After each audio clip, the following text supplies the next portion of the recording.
Remus, you are not wearing a bandage around your head. Did you hurt yourself? Wasn't me this time. Then who was responsible? Patton. Patton? Wait there. I'm going to go and have a little chat with Mr. Morality.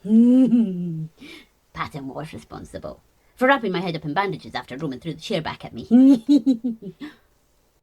I better go and make sure Snaky's little chat doesn't happen anywhere near the top of the stairs. Remus, it is your turn to clean the bathroom. And I would prefer it without the excessive foam this time. I put a whole bottle of liquid soap into the toilet and then I press flush. Yes, most ingenious. Never do it again, because you see, rather than have you break out into horrible hives that you would insist upon showing me, I had to clean the bathroom after your attempt. And I do so appreciate having more work to do.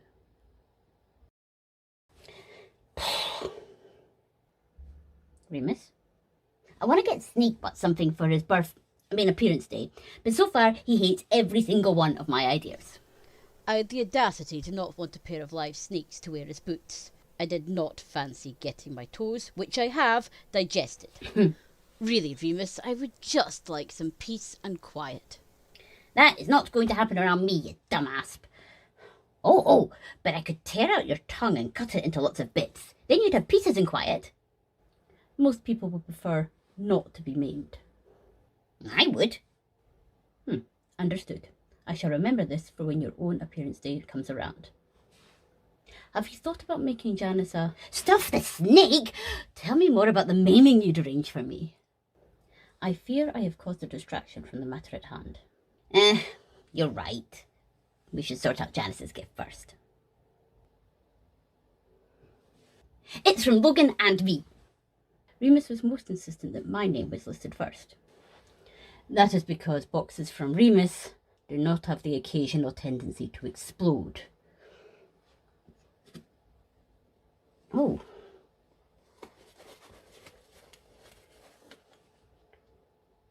It's horrendous. I made it for you, but Logan showed me how. You get the clay and the glaze and you get it all super hot, and then you pour water in and it gets all sizzly and spurts out everywhere. And sometimes it cracks and gets all sharp and dangerous, and then Logan makes you wear your safety goggles. Safety goggles, as I believe I have mentioned 8 times previously, afford no protection when they are on your forehead or in your pocket or on the countertop. My thanks to both of you. I've been thinking Thomas should take up yoga. Yoga does indeed confer numerous health benefits to one's physical and mental well-being. I was thinking if he got more flexible, then he'd be able to... Remus, chew his own toenails. Not as bad as I thought it was going to be, but still unpleasant.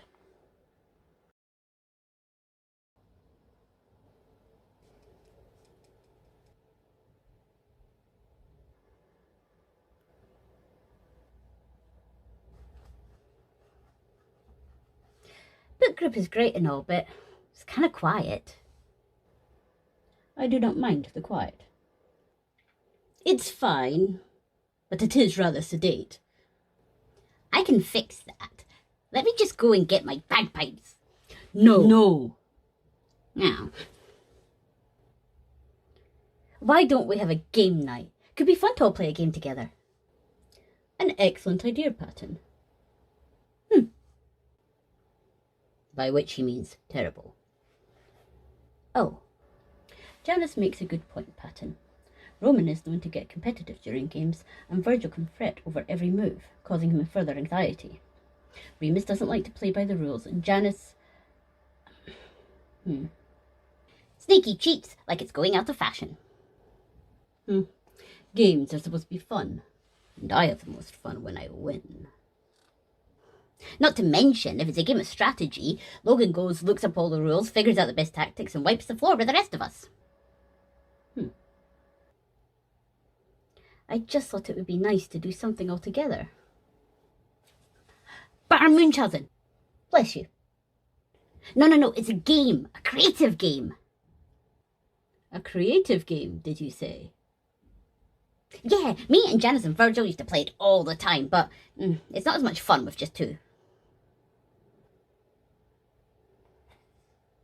I remember that game. It's fun. Game night! Is everybody ready to play Baron Munchausen, a storytelling game of Victorian exploration and adventure, tall tales and boasting? The rules are simple and are as follows. We will each take a turn to tell a tall tale as prompted by the previous player. Each player gets 2 tokens, as provided by Remus. They are teeth! Which are teeth? These tokens are used to interrupt the current story with a complication for the speaker. The speaker is then given an opportunity to either put forward their own token and ignore the interruption, or to accept the token and weave the new complication into their tale. At the end, we will vote with our tokens on who told the best tall tale, and the most tokens win. Patton, stop making that face. They're only teeth. I could give you eyeballs instead. Patton, would you prefer eyeballs for your tokens instead? No. Teeth it is then. Let us begin. Remus, would you care to regale us of the tale of how you single-handedly stopped the moon people from taking over London? We all know that the moon creatures are bloodthirsty, with jagged teeth and double-hinged jaws and tongues that strike out like harpoons. But the pickings on the moon are slim, and there's not much to eat. And so they looked to our poor defenceless planet with hunger in their 3 eyes. Ah, but I heard that moon people only eat rocks. Moon rocks, to be specific, which is why they live on the moon. They do indeed, but I am talking of a more carnal hunger, my dearest Snaky, a lustful hunger for the flesh. Let us keep it relatively clean. There is a pattern present. And so, with wicked intent, they started forming a plan to plummet down upon our Earth and pillage their way across our lands. They started to build a gigantic meteor, and then, with a series of levers... What did they use for the levers, seeing as the moon was so sparse? Moon people bones, duh, tied together with their innards. Well earned. So, using a series of levers, they pushed a great big rock off the surface of the moon and towards us, bringing with it doom and debauchery. I believe that the extreme heat involved in breaching Earth's atmosphere from space would cause significant difficulty. That would be true of humans. Regular, normal, squishy, and not very heat-proof humans. But moon people, because they eat moon rocks, are made of sterner stuff. They're heat-proof to like 1 billion degrees. And so, with their great big meteor, they were safe in the centre of the meteor as it plummeted down towards Earth.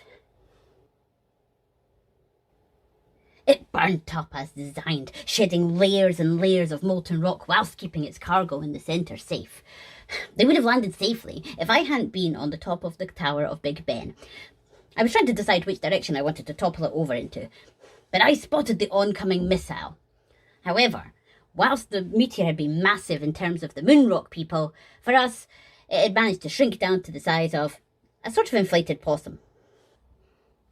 Moon people cannot be tiny. Can so. That's why nobody else noticed the invasion oncoming, because it was so small. One might say infinitesimal. One might get themselves slapped. Remus, you were saying? So I did punt that meteor straight into the river. You know, the really grotty one in London I'm not allowed to go skinny dipping in. There are a great number of rules regarding skinny dipping in any bodies of water. Anyway, the moon people sunk like a brick to the bottom of the water and were never heard of again. Thus, I saved the city of London. They were pretty happy about it, and they had a big celebration and threw me a parade. It was a pretty good afternoon. Bravo!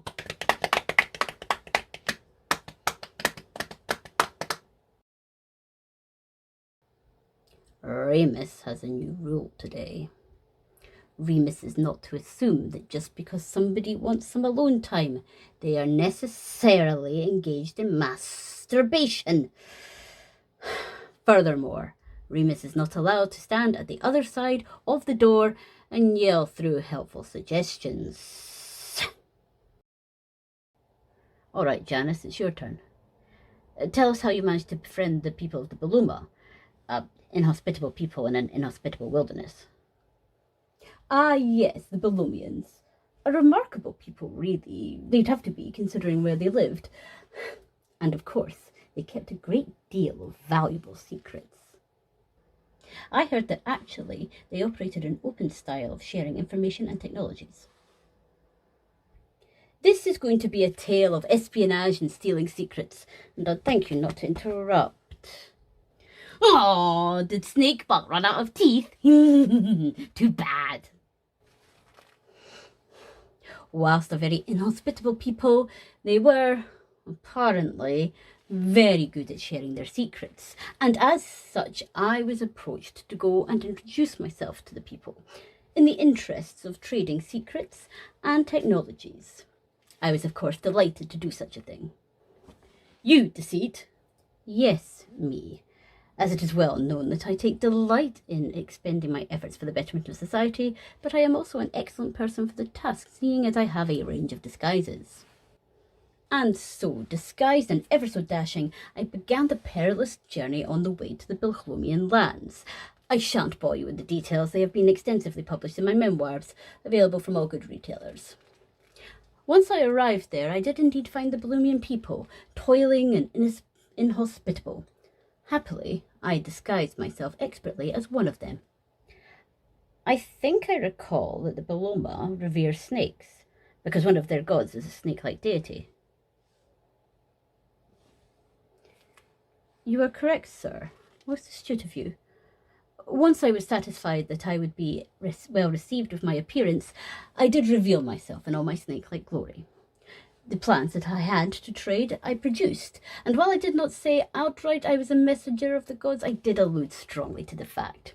The people were delighted, and I was treated as a messenger of the gods might be. Yeah, they would be plenty happy to see you, because the Belumans sacrifice messengers of the gods for good luck.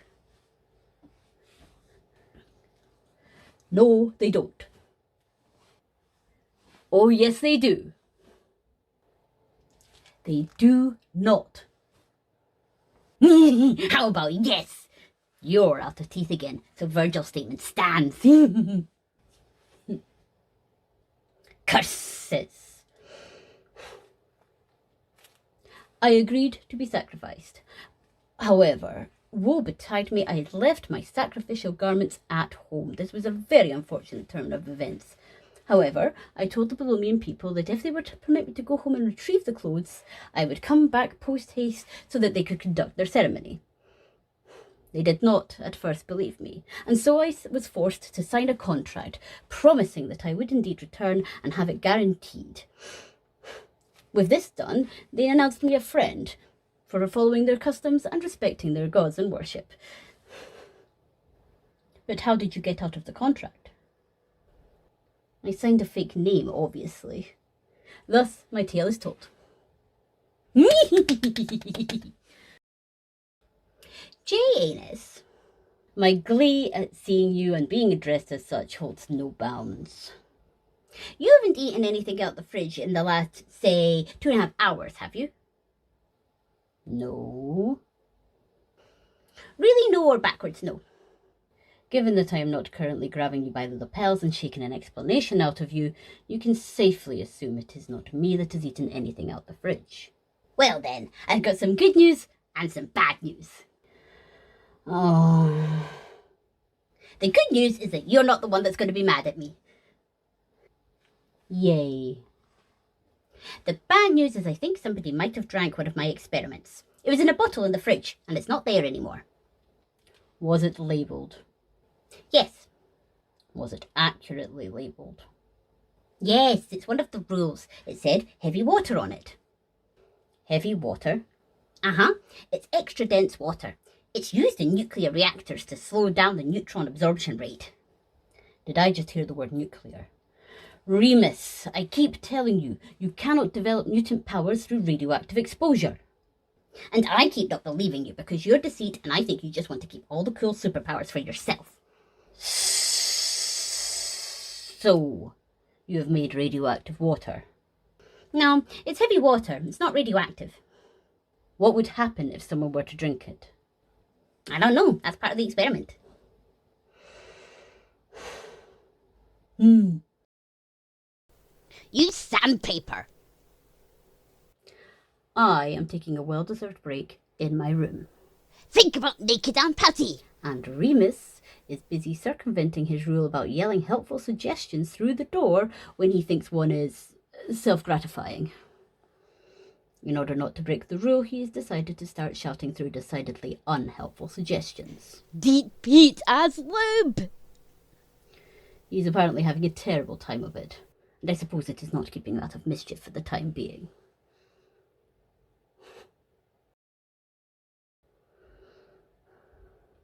I would be impressed that somehow you have managed to make bagpipes sound even worse. But I fear that is a noise that will be haunting my dreams for years to come.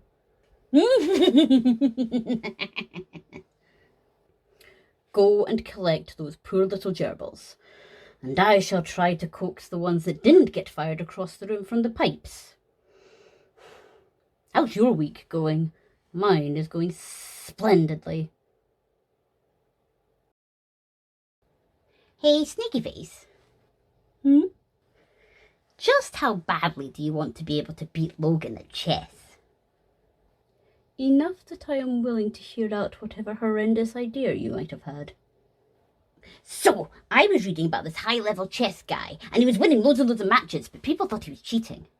I'm allowed to cheat during our chess games, as long as Logan doesn't catch me.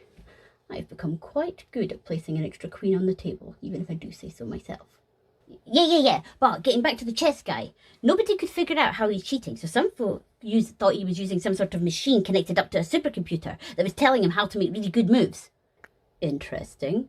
But no such device was found on his person, I assume. Nope. So then the internet came up with a theory that it might be vibrating anal beads.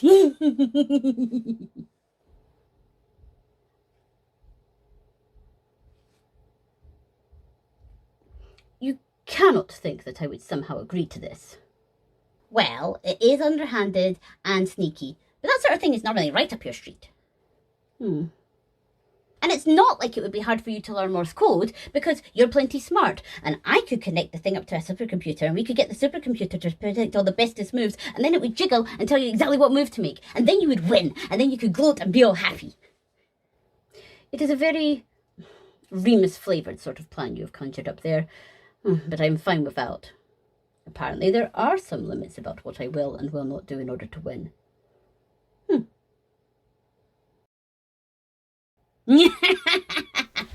For sake of expediency. No, you can't. Stop immediately. And what have you done now? None of those statements apply. I do not know whether to be reassured or very alarmed. So it's my turn now. Who wants to go after me? I shall. Okay, you'll need to give me the prompt then. Regale us, Virgil, about the time you circumvented nationwide disaster using only a soup spoon and a jar of pickles. Pickled what? 'Cause I have a suggestion. No. It's not my fault gherkins look like warty, shriveled green. Remus. Mouldy trouser snakes. The jar is a jar of pickled cucumbers, and this is not up for debate. Before you start, Virgil, Patton, you've yet to use any of your tokens. I didn't want to interrupt. It's part of the game. I don't know what to say. I'm not as creative as you guys. I don't think I'm cut out for this type of game.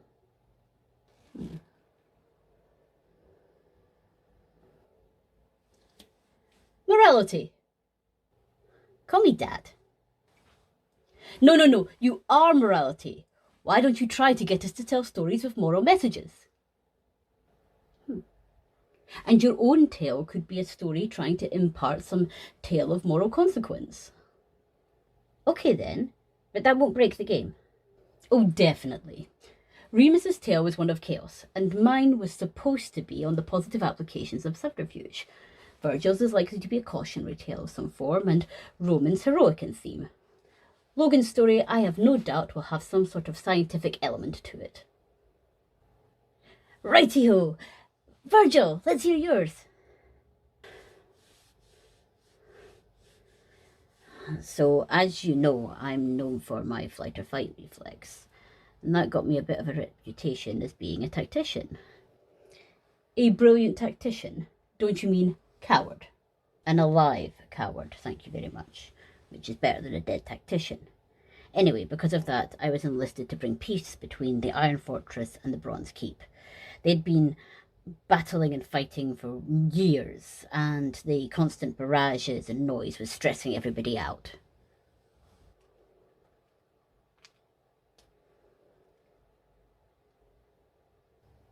So to try and get the noise levels down to more acceptable standards, I visited the Bronze Keep.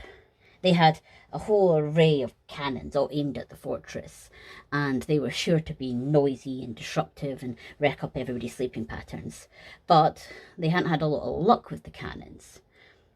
As a tactician, I offered my services, and I said, have you remembered to use a lucky pickle? Is that what you call it, Virgil? A lucky pickle? Shut up, Remus. Anyway, I convinced them that it was tradition to put a pickle in the cannons first and fire it before any kind of battle commenced, hence Lucky Pickle. And wasn't it just so fortunate that I had a jar of pickles on my person? Lucky pickles indeed. So they agreed, and we put a pickle in the cannon and we fired it. Nothing bad happened, it was just noisy but harmless. Like lots of stuff. But then I said, why don't they use the trajectory of the pickle to help aim their cannonballs? Balls! Anyway, they took my advice, because I'm not too bad of a tactician, and they were grateful for the lucky pickle, and so they re-aimed all their cannons. All of the shots overfired, because a pickle is lighter than a cannonball, and none of them hit. It's just a shame that one of the cannons backed up. I was about to explode and splatter everyone. I used the pickle juice from the jar on the fuse to stop it from firing. How did you come up with a solution so fast? Well, Anxious Annie has already thought about every catastrophe under the sun. Twice. So of course he's got a plan already thought out. And then what happened? The people of the Bronze Keep were embarrassed. They felt like total losers. And then I gave them the soup spoon. At first they were offended because they thought it was like a wooden spoon, for losing. But I told them maybe they shouldn't jump to conclusions. The spoon was made of stainless steel, which is made of iron. So I told the Bronze Fortress that it was a symbol of peace and unity from the Iron Fortress. It got them to stop fighting. For all of about a week and a half, but it was a peaceful 1.5 weeks at least. That's me done. The moral of the story could be that words are much better than fighting. One could argue that the moral is that a well-placed lie can resolve most conflicts. It's neither of those. It's don't bother doing anything. If you get a name for yourself, you're just going to get drafted into doing more work later on down the line.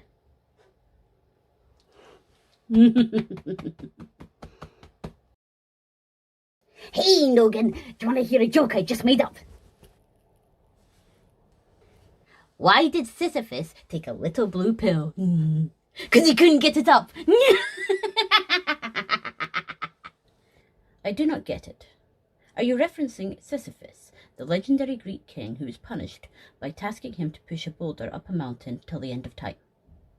Yes. And the little blue pill, I take it, references an erection aid? Yes. Oh, could not get it up could be in reference to the boulder or to the turgidness of one's penis. Very good. I knew you'd get there eventually. Turgid is such a good alternative word for swollen. Turgid. It's nasty sounding, like clumps of mud falling off of a rusty shovel.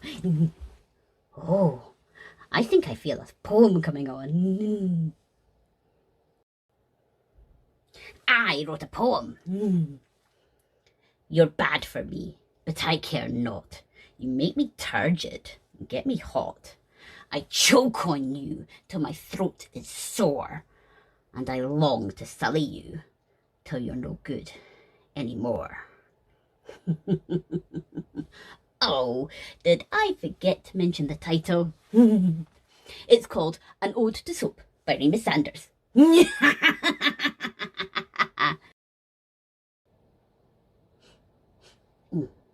Greetings, Remus. Janus, you are not usually so pungent.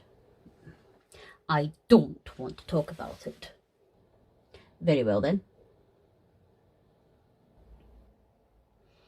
That ghastly little gremlin has been hoarding milk and storing it in the wall spaces for months.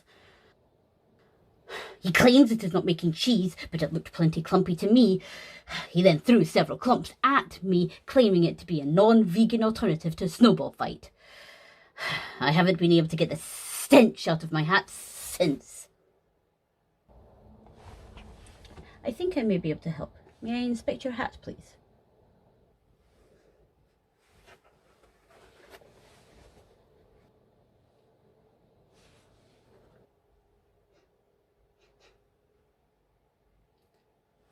How did you do this? We are imaginary, and thus any perceived smell can be dismissed with logic. There are no chemicals or compounds or odor-causing agents present. I am unimpressed. Remus, I will put a tarpaulin down and eviscerate you, Sanders. You get right back into that kitchen and restore every single handle to how it was before. Remus is engaged in the spot of redecorating. He has turned every single of our kitchen door handles into door knobs. Knob being a colloquial term for penis in Britain. Thank you, Logan.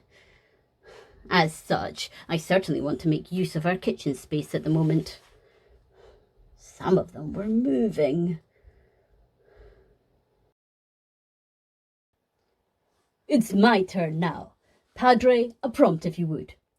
Tell us about how you wrangled the weather itself to make sure Princess Petunia's 10th birthday party was just perfect. Certainly. It was 3 days before Princess Petunia's birthday, and the skies were dark and grim. I knew that sunshine would be required, and so I set forth on a quest. First, I went to the wind, and I challenged it to a duel. The winner would get to decide the weather on Princess Petunia's birthday. Yes. You set the challenge and the stakes, so the wind got to announce the task. It was to see who could blow the hardest, which is fitting since you're a bit of a blowhard. Indeed. I went first. I did take a great breath of air into my lungs and belt out a glorious solo. And then it was the wind's turn. The wind blew hard as it could, and I nearly fell off the platform. I had to admit that I had been bested.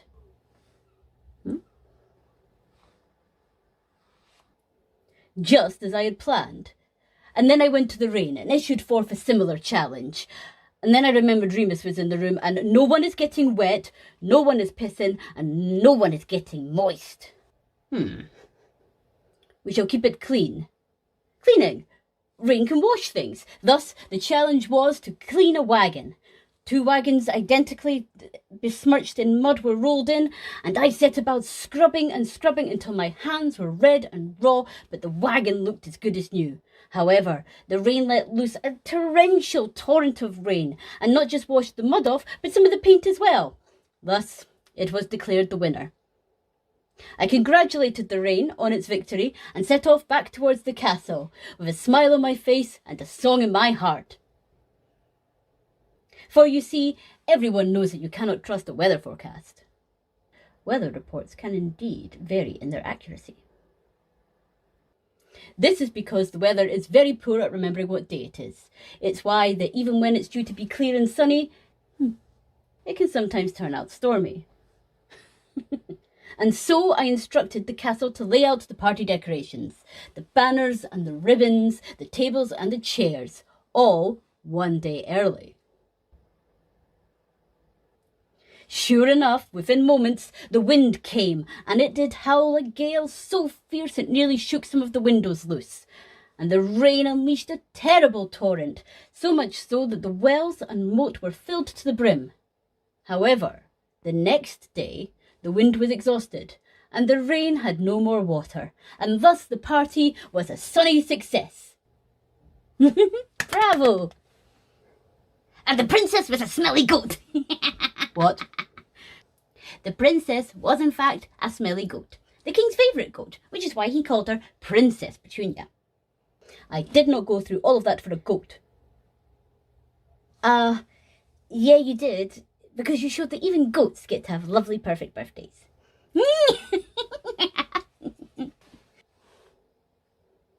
Fine. Remus, Yeah, Deep Blue? I am surprised you were not more involved in St. Patrick's Day. I gave it the finger as it went on by. Celebrating of saints is not exactly my thing, you know. I thought that the association with green, which you were fond of, might have been intriguing for you. I also believe you might find amusing the other name by which St. Patrick is known by, Succotus. What a waste! Why are we calling him St. Patrick when we could be calling him St. Succotus? He was actually never fully canonised, but he is deemed by most to have reached sainthood status. Yeah, he did something to get rid of all the snakes, yeah? A fable to explain the lack of snakes, although this is more likely due to the fact that snakes never made it across to post-glacial Ireland. But yes, he is held to be responsible for banishing snakes from Ireland. Banishing sounds difficult, but bashing I can almost certainly do. Oh, contradictory cobra! How about you help me have a belated St. Succotus Day? Patton, it is your turn. I would like for you to tell us about the time you baked a cake so delicious that it caused a riot. Could it not be stopped a riot? No, it has to be caused. These stories are supposed to be a challenge of storytelling, as Logan forced me to do. Embrace the challenge, Patton. You can do it. All right, then. I wanted to make a cake for Princess Petunia's birthday party, but I did not know how to make a cake for a goat, so I knew I would have to practice. It was not a piece of cake. All week I made cake after cake after cake, so that I'd get really good at baking cakes for goats. Psst, Snakebutt, give me a token. Oh, I've had the greatest idea. And I'll tell you where the toilet brush ended up. Deal. Oh, Patton. Unbeknownst to you, something sinister was taking form. Out of all your failed cake attempts, something was mutating and evolving into a carnivorous, a cannibalistic cake. A real weirdo.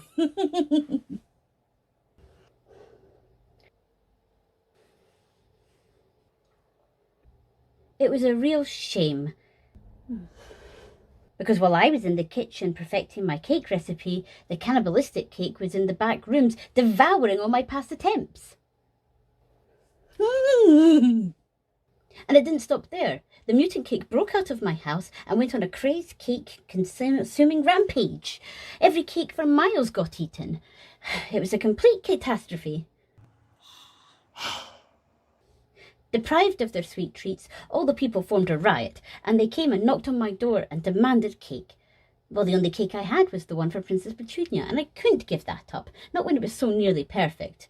It was moist but not too dense, and with a fine layer of buttercream and lots of jam in the middle. I tried to get the rioters to reconsider, but they were having none of it. And so then the mutant cannibalistic cake came back, and by which time it was huge because it had eaten so much, and it scared off the rioters. However, I was not able to stop the cake from eating Princess Petunia's cake, candles and all. The end. Ahem, Patton, you forgot the moral. It just goes to show that you can't have your cake and eat it too. Ah. What are you doing? Gnawing at my nails. Shouldn't do that. It might get infected.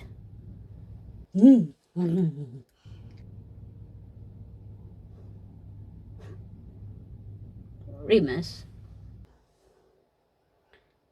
Yeah? Do you remember when I was back in the dark side? It was great! You used to have the best ideas about all the things that could go wrong. You were my inspirational introvert. Are you thinking of coming back? No. Oh. Back then, I used to think that when I warned you about something and then you did it anyway, it's because you didn't think that my advice was worth much. Oh. Fuck. Well, I know better now that following good advice is not your thing, but back then, I used to think it's because you thought I wasn't worth listening to. Well, that explains why you weren't delighted to see me when I popped back up again. Huh. Oh, do you want to play a game of how many sugars can we get in a hot drink before Janus loses all of his chill and takes the cup off of you? Since you've been gone, I reached a new high score.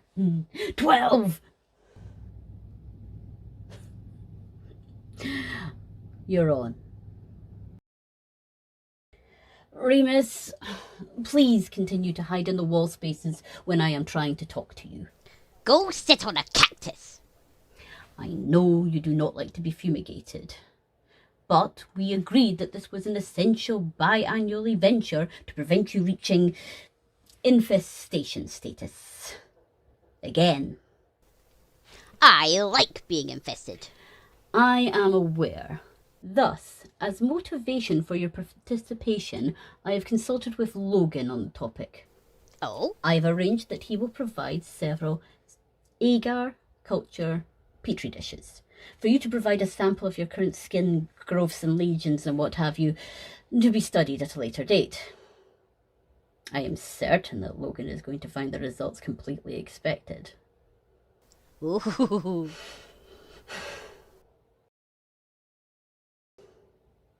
It does not make sense. How did you manage to catch Dutch elm disease? The Dutch elm is a tree.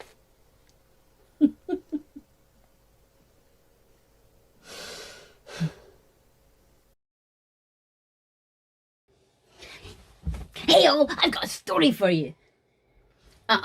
We've all just eaten, so none of us want to hear any of your gross stories.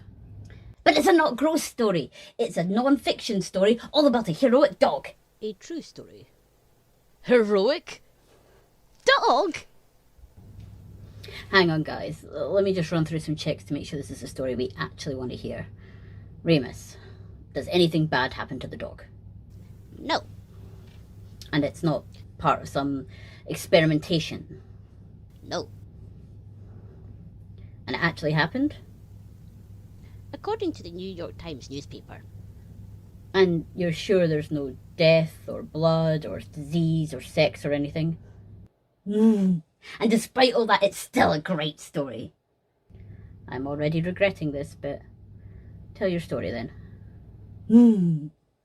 So, back in the early 1900s, there was a Newfoundland dog. That's a big, stocky breed, and it's smart too. It's walking along this waterside, and it hears cries for help. There's a child in the water. Oh no! The Newfoundland dog jumps in and saves the child, and gets lots of steak as a reward, and everybody's really, really happy with it. That was a great story, Remus. Virgil, you were all worried over nothing.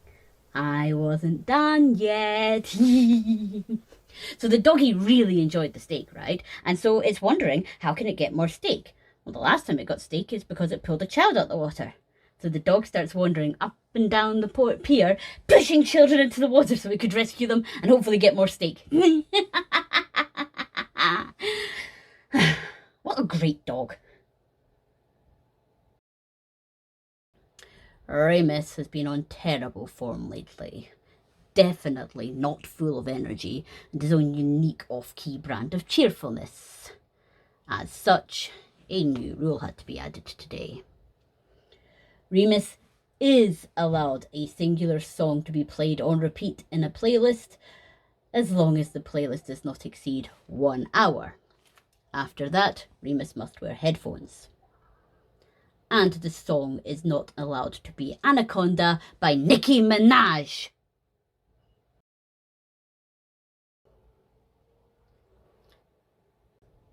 Hey Snakebot, I'm partway through a presentation that I made up for Deep Blue over here. It's called Why Trees Are Starfish by Remus Sanders. Point 18.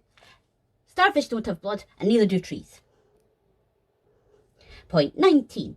If you cut the limb off a tree, it will not only regrow back in most cases, but the limb itself will turn into a clone of the original organism, and the same is true of starfish. Point 20. Neither starfish nor trees have a brain nor centralized nervous system. Point 21. Trees function by drawing up water through their cellular mass, and so do starfish. Are you trying to get Logan to rupture something? Well, now I am. Remus. Relax, I can fix it. Oh, Logan. Yes. I made a mistake. The title of the presentation isn't Why Trees Are Starfish. It's actually, here are a bunch of similarities between trees and starfish. By Remus Sanders. Oh. This is an extensive list, Remus. Nicely researched. Did you consider that starfish walk, and banana plants are also known to walk, as well as the walking plants of the Amazon? Trees walk? No way. Oh yes, they migrate miles. Not quite, but some trees do have locomotion. This I got to see. To the internet!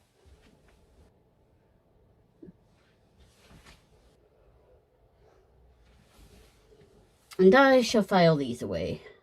By file, I mean I shall reduce them to mulch before they can cause any more mischief.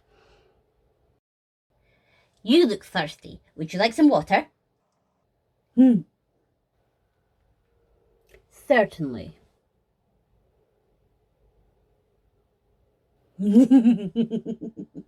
Your continuing hobby of adding excessively descriptive labels to food and drink items is getting out of hand.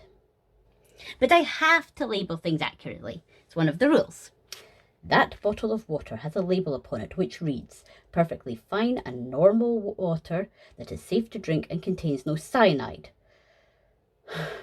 It is, to say the least, deeply concerning that you feel that you have to add such details. I know. You can really taste the absence of cyanide. Remus is not allowed to organise any more open mic nights. People were expecting a karaoke, not an autopsy. Ah, Janus, have you seen Remus?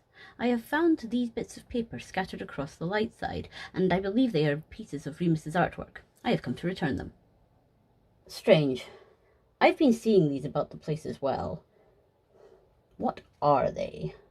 I, of course, know. I am just checking to see if you have managed to figure it out. They appear to be a series of symbols. Symbols representing what? Unclear. They could be a form of cipher, using symbols to represent letters, a form of communication.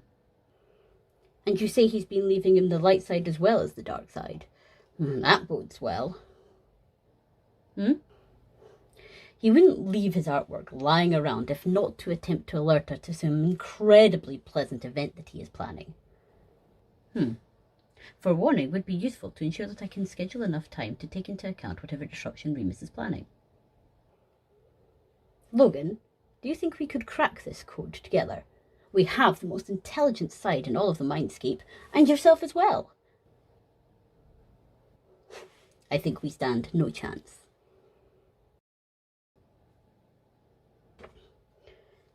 Which way is even up? And there are no repeating patterns. A useful start in deciphering a code. Is he using a combination of the dots and lines, perhaps? Perhaps. Or dots and dashes. He could be utilising Morse code. I shall cross-reference these with Morse code. You continue to look for patterns between the different papers. I was doodling, and then I started to notice that some of the patterns looked like a kind of script. So I kept at it, and then made a whole bunch of pages, and left them out to be found. I knew those two wouldn't be able to resist the puzzle. And now, if you'll excuse me, with the two brain cells happily distracted, I think that the microwave has been woefully unexploded for far too long. Open up, Emo. Not going to do that. Experience has taught me that that is a bad idea. Oh, come on. I come bearing gifts. Just so you know, all 4 of my locks are now engaged. You are not getting in. Stop being such a scaredy side. It's a good gift. Look, through the keyhole. Like a stalker.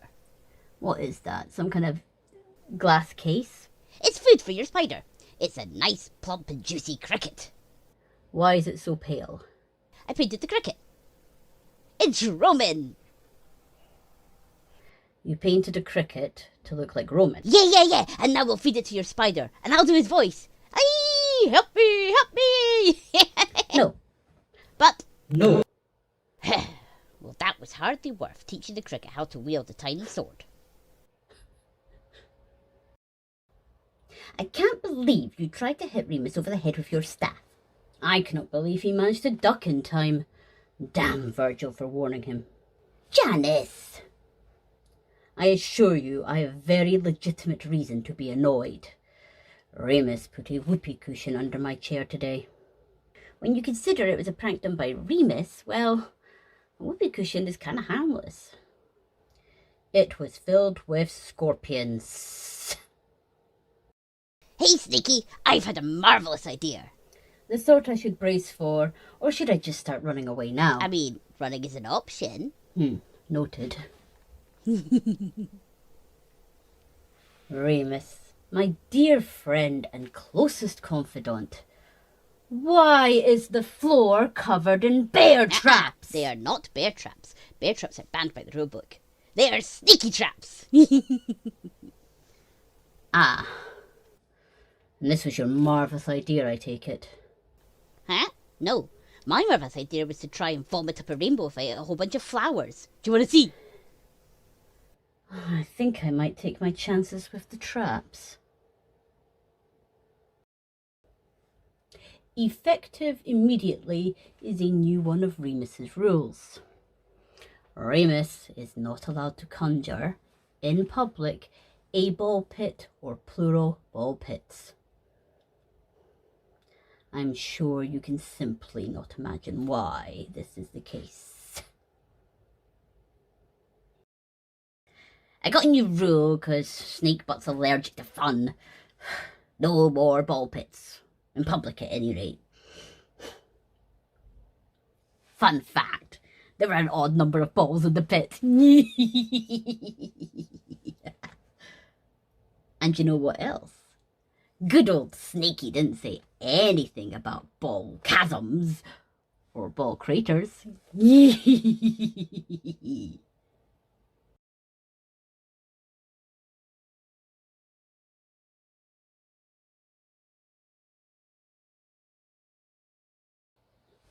Hey, Deep Blue, I need your help because I have fucked up in like a hemorrhage-causing turd kind of way, and I don't know how to fix it. Hemorrhaging? No, Janus's tea. I believe there are a great many rules restricting your interactions with Janus's tea. Yeah, there's a shit ton of them. I've got to use proper milk and not yak milk. And I've got to use actual tea leaves and not just any random leaves I found on the ground or poison ivy. If I'm making tea, I've got to use clean fresh water from the tap and not water I found in a puddle or the toilet.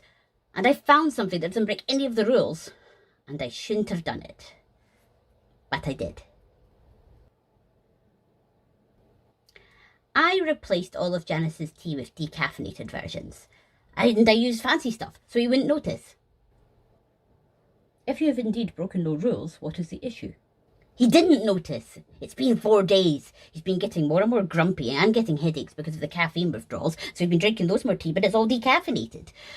And he's such a tea snob, he'll get really narky if I say that I fooled him all this time, and he's already kind of mad, and I don't want him properly cross at me. It's so boring when he gives me the silent treatment. Can you simply not replace the decaffeinated tea with caffeinated again? No, because he's drinking so much tea right now, if I replace it with caffeinated, he'll get the caffeine jitters for weeks. And then he'll be even more mad at me. Then I advise that we let him know as soon as possible, and then we will deal with the consequences. Oh no, the consequences of my actions. They're the worst. Janus! Oh, Janus! What? Go, Snack, go!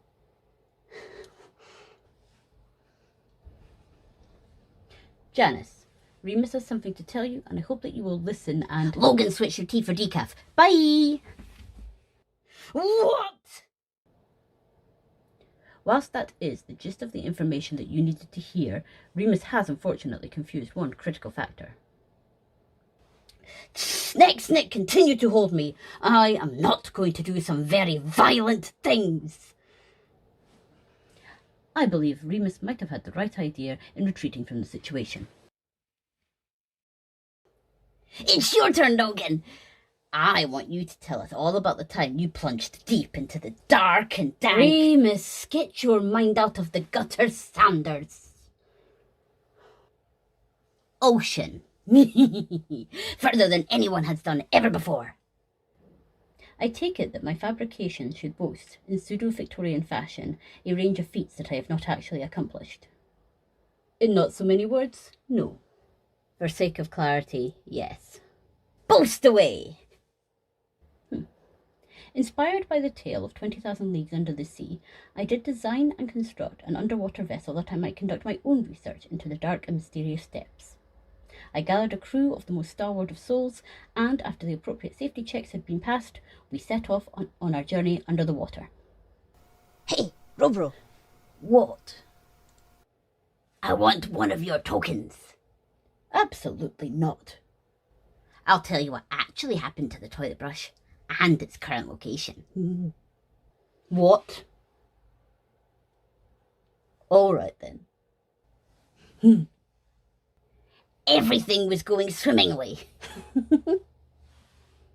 But then there were murder whales.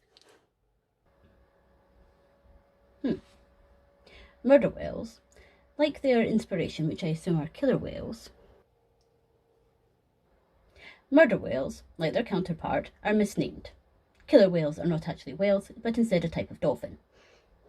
Likewise, murder whales do not actually commit murder, as this would require forethought. At best, they are manslaughter whales. We merely avoided their territories, and thus they were not threatened by our presence and did not impede our process. Now, we dove deeper. As I am sure you are no doubt aware, the problem with deep diving is an issue of pressure.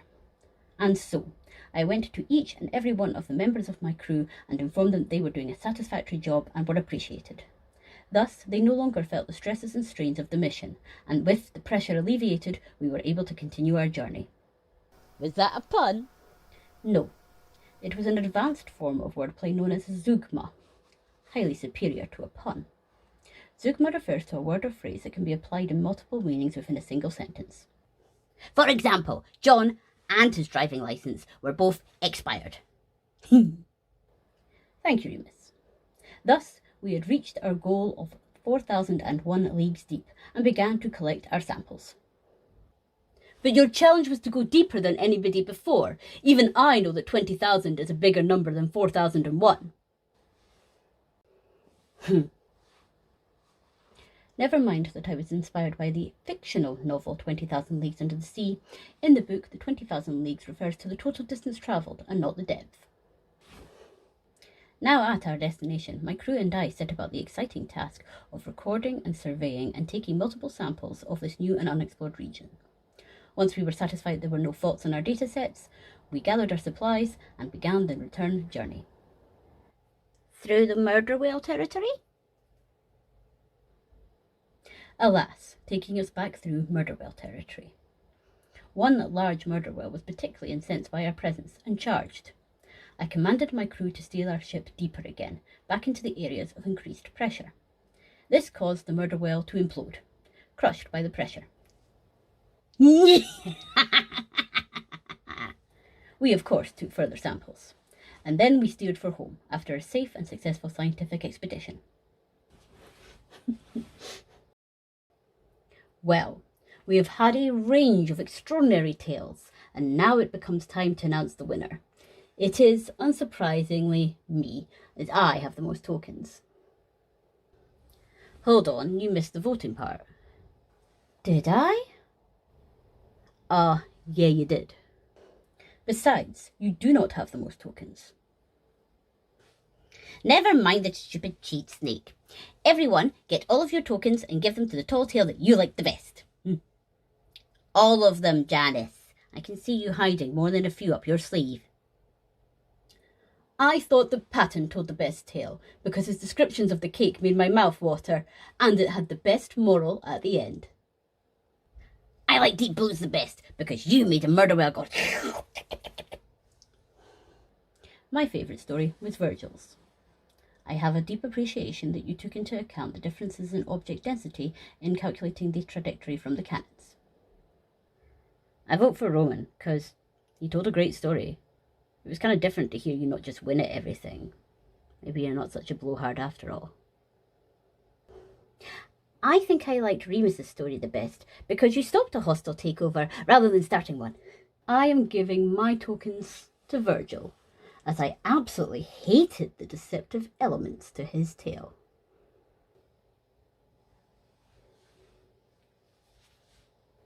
And that means our winner is the emotastic introvert, Virgil! Thanks, guys.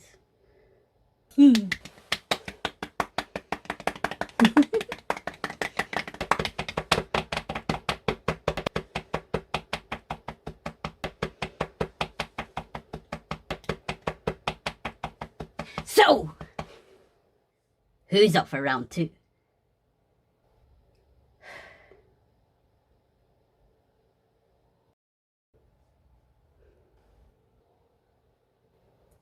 There. If he jumps to avoid the swinging blade, it could open up into a pit trap. And scorpions. Roman, that's horrible. He'll love that. Might I request some sort of cleaning station for afterwards? I do so want him traipsing blood and guts through the living room afterwards. With pufferfish in the water tank. Yes. A shower room. And some nice fluffy towels to dry off. And a first aid kit. Maybe 2, so he has a spare. Hey guys, what are you all doing? Logan is setting up a cleaning rota for us all. Naturally, you are on vacuuming duty. Yeah, because we all know you totally suck. However, some of us seem to be having issue with the idea that taking the bins out is equal to doing the load of dishes. The bins get so full, and they leak, and they smell. It's a shorter task, but much worse. And, well, you've already got the gloves for washing up on, so... That sounds as tedious as a treatable STI. Good luck, Deep Blue. Give me a call if you need help getting them to actually do their bit. I have a taser, which is most convincing. Noted. That was close. But we are nearly done. Roman, how long do you think that this will take to accomplish? A couple of days, I think. Good. That should be ample time. Let us know if we can do anything else to help. Will do. You guys are the best. They made the death trap maze just for me. I think we should all take a turn since it seems so very much fun. It is fun. I lost a finger just getting past the first door. And there's flamethrowers and things that crush you and spike traps. And there was a hippo in one of the rooms that I had to feed one of my arms to just to escape. I'm going to go again, but I want to come and thank you all first. We all came together to contribute ideas, and Roman built it. And of course, Logan had absolutely nothing to do with mentioning that you might enjoy such a thing. It's the best! I've never been so concussed! Look what I've got! Would it be too much to ask that you might have somehow recovered your long-lost common sense? Well, that certainly is something. It's a new and improved form of parasite. Of course it is. It's quite the size for a parasite. Yeah, it gets into the spleen and stays there. And do you know what the best thing is about this parasite? I cannot imagine. It lays eggs in abundance. Wonderful. By the way, I made you some bubble tea. Does the bubble tea have parasite eggs in it? You know it does. Whilst I go to the kitchen and prepare to incinerate anything remotely egg-shaped, why don't you go and show the others your thing? Yeah, if you say so. Remus, I make your parasite. Yeah. Get your trousers back on.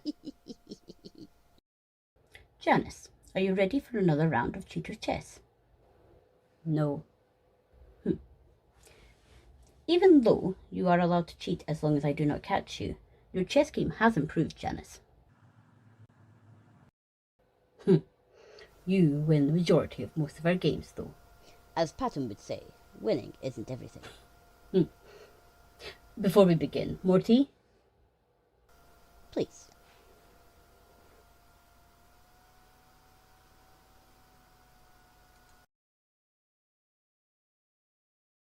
Oh, how did that get there?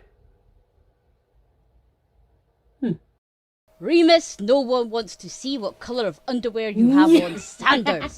Don't you dare write that in my rulebook.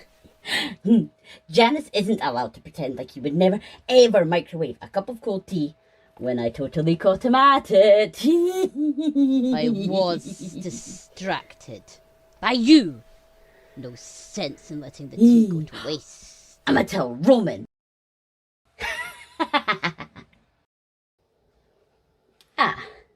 Patton, Virgil, Logan, Roman. I have a small matter that I would like resolved. Translation. Someone done fucked up mightily. Quiet, you. You mean you don't want your own personal bullshit translator to help you make your point more clearly? If you are assuming the rule, absolutely. Tough nuts, I'm doing it anyway. So, it has come to my attention. Translation, I found out the hard way.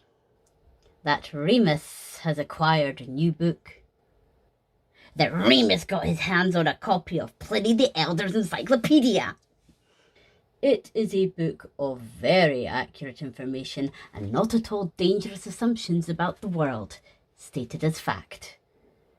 He thought all corpses floated on their backs and females on their front.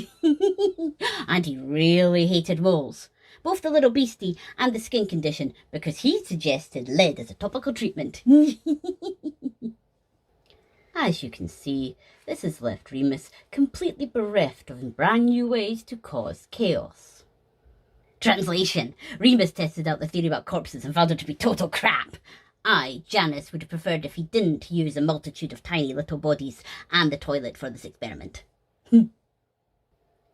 Now, I'm not angry. I really am quite angry. I just want to know who among you is responsible. Whomever is responsible better run, because I'm going to bonk them so hard with my staff it'll rupture their eyeballs. Remus, I would like for you to stop helping. Translation. I wish that Remus would act as my snaky boy translator all the time. Anyway, who do I have to thank for Remus's gift? Who should notify their next of kin and ready their last words? There is not one of you willing to come forward. Translation. Guess you all aren't as daft as you look. Wait.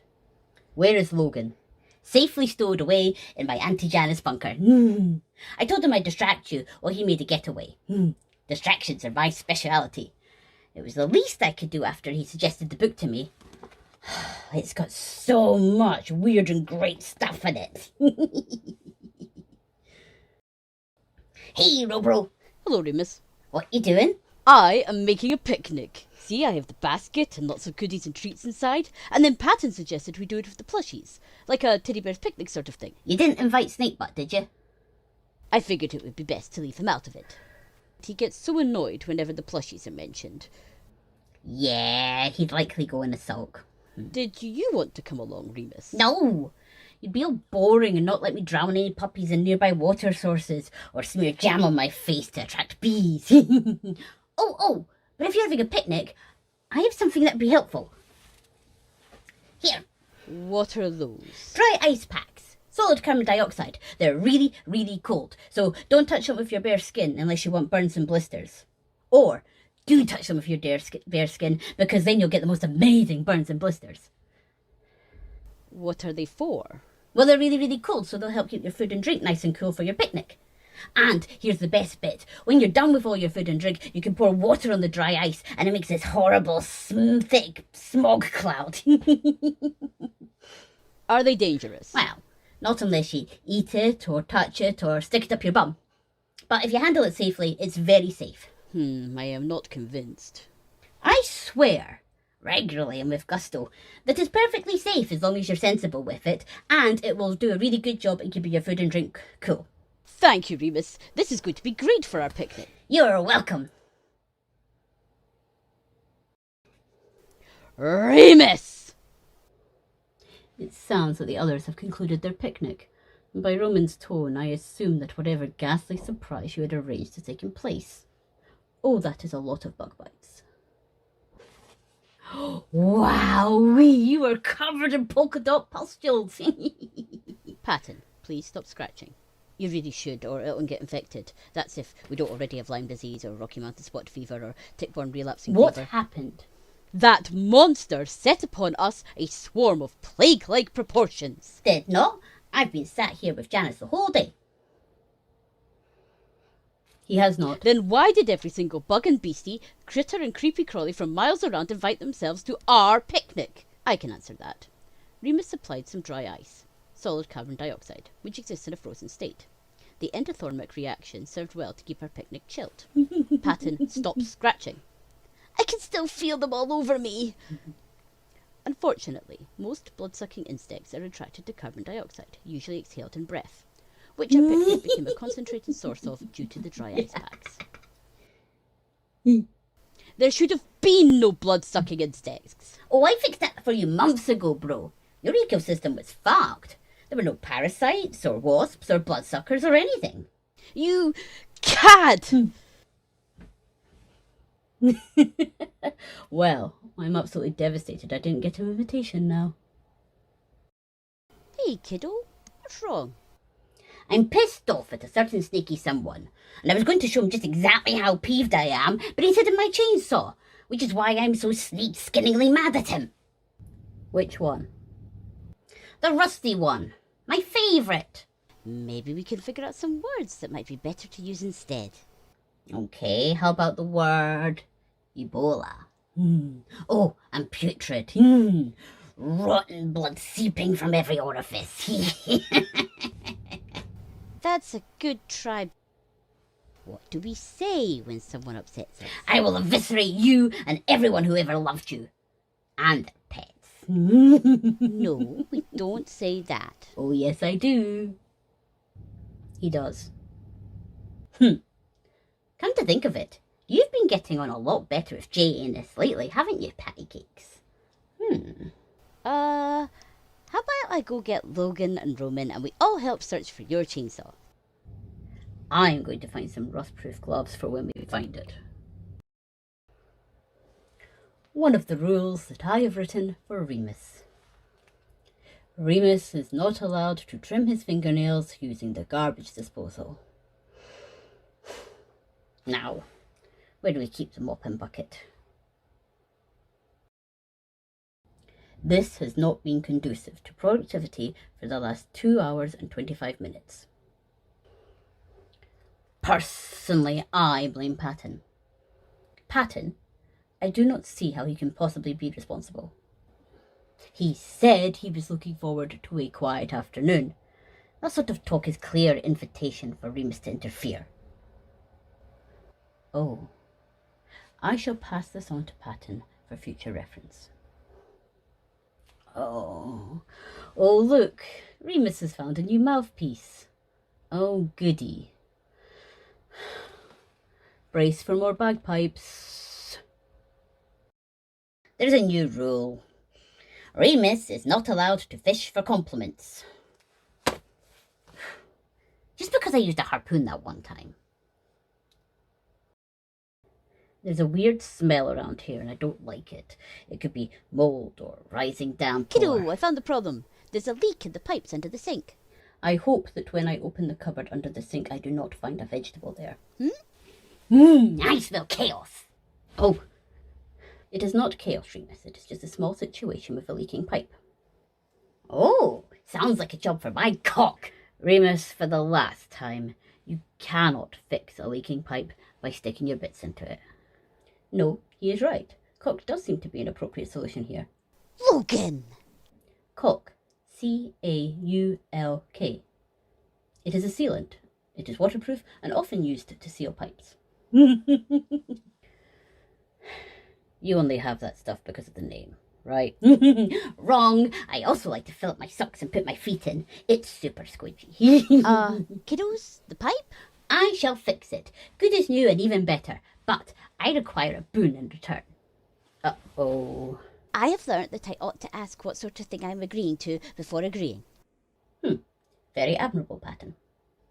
My boon is that you've got to tell Janus, and you absolutely have to quote me word for word on this, is that there was a problem in the light side that I fixed with my cock, and then refuse to answer any more clarifying questions about the subject. It'll drive sneaky batty.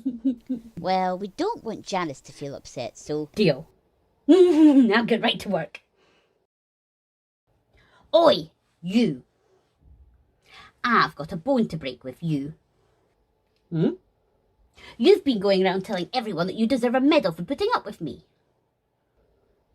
You put piranhas in the toilet. I think a medal is the very least of what I am due. Well then, I should get one too for putting up with your sneaky, snaky self. Oh, we could get Roman to make them. One for everyone.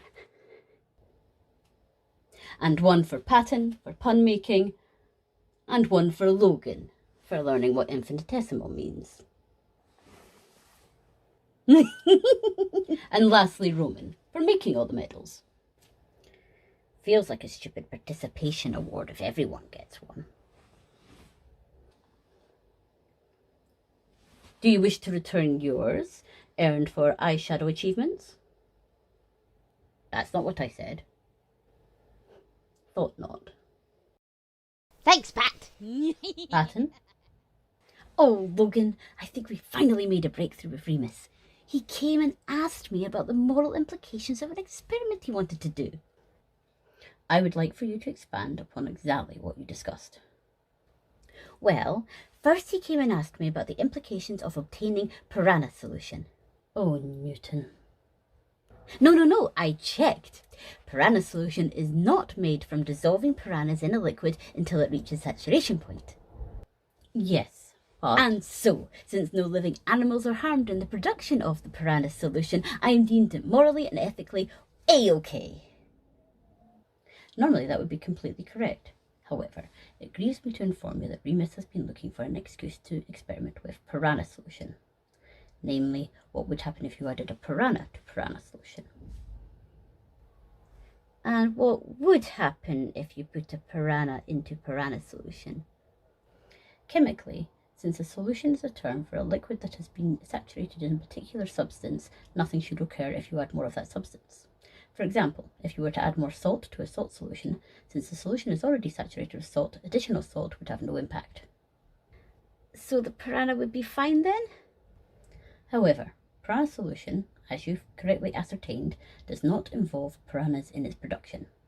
Prana solution is a term for a highly corrosive liquid made of sulfuric acid and hydrogen peroxide. It has an immediate effect on anything organic, decomposing it at a very rapid rate. The piranha would not be fine. Oh, I do not think I gave out good moral advice. You gave an adequate and accurate answer to the question asked of you. You cannot be held accountable for the moral ramifications of what Remus did next. Thank you, kiddo. That actually makes me feel a whole lot better. Now, I'm going to go find Remus and remind him to use metal tongs in this experiment and not his fingers. I am going to throw the lot of you in a deep fat fryer and make idiot fritters! Wowee! Sneaky is proper hissed off this time. Hey Virgil, do you want to see if we can make him go really apoplectic? Is that safe? Absolutely not. Oh, that's not going to stop you, is it? Absolutely not. Ah, Remus, your brother is exquisitely angry with you. Something about you having taken something of his and are refusing to give it back. I did not pay much attention to the details. He interrupted my morning cup of tea with all his screaming and yelling and such. But I'm not done with it yet. Nevertheless, for sake of me not having to listen to him rant about how he's been wronged, could you please give him back whatever it is you took? His femur. Yes, his femur. As in his leg bone? Yep. I am both comforted and reassured by the fact that you are in our kitchen with one of our largest cooking pots. I'm making bone broth. Remus. It's not cannibalism. I checked. Cannibalism is the act of eating a member of your own species.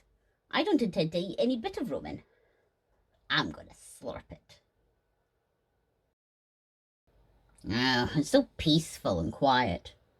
I think I'm going to go and smash Roman in the face with my Morning Star. Now, kiddo, you can't solve every problem with a weapon. So, what you're saying is I should use 2 weapons? This is Remus's rule book, where I write rules for Remus to follow. The next rule has gone through several iterations. It started with, Remus is not allowed to make a voodoo doll called Janus. Quickly, this had to be amended to, Remus is not allowed to make a voodoo doll wearing a capelet with one snake eye called Shithead. Remus is not allowed to make a voodoo doll resembling myself, no matter what he calls it. Remus is not allowed to make a voodoo doll called Janus. Remus is not allowed to make a voodoo doll of himself. It was a nightmare trying to get the toilet unblocked. Remus is not allowed to make a voodoo doll called Roman or one that resembles Roman. Remus is no longer allowed to make a voodoo doll representing any of the sides. And lastly, and I cannot even believe I have to state this, Remus is not allowed to make a voodoo doll of Thomas Sanders. I like otters. They're so cute. They make these happy little squeaking noises, and they bounce when they run, and when they're in the ocean, they hold hands so they don't float away from each other. I know a movie all about otters. It's called Ring of Bright Water. That's such a lovely name for a movie. We should watch it. Janus? Start running.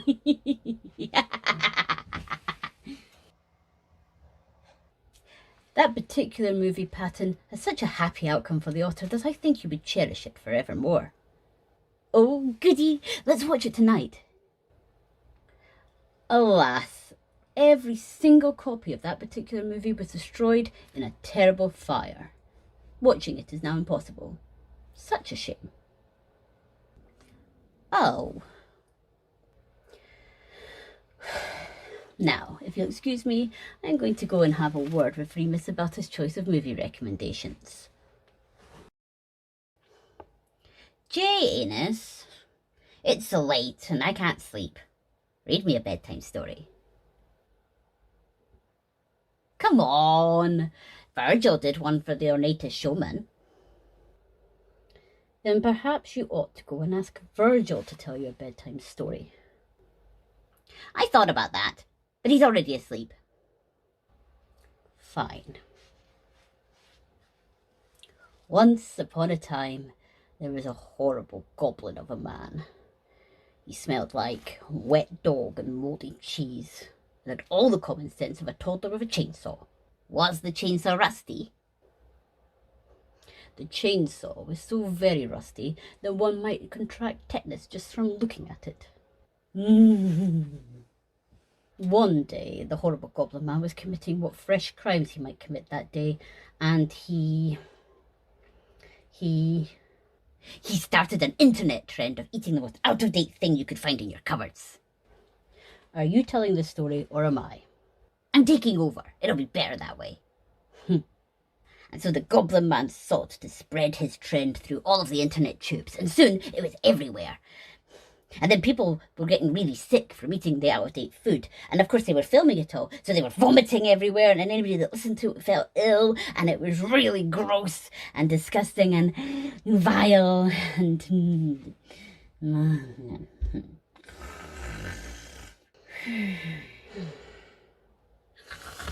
Of course, all of this was based on a true story. Really? I swear.